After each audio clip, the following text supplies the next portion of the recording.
Hi, my name's Matt Dukes. I'm one of the fabrication and welding tutors here at Nottingham College.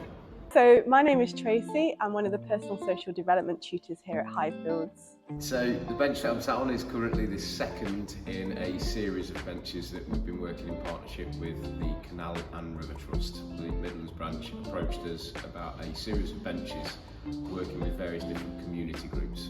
We started originally with a stroke association bench, which was designed to allow wheelchair users to sit in the run.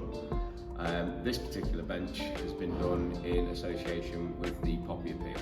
The most important thing is to be able to take what their vision is and be able to bring it into reality as close as is possible, enabling us to honour and to respect the community group's wishes.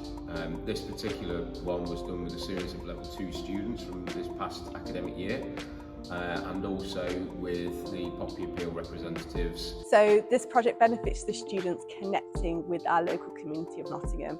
We're working quite closely with the Canal River Trust, and we have developed alongside a design brief of a series of benches that will support students getting some real life work experience, using the tools, understanding what it means to speak to a client and negotiate and adapt some of their designs as well. So all of our students, from the design element as well as practically making the project, get real life experiences that they can put onto their CV and build their skills for the future.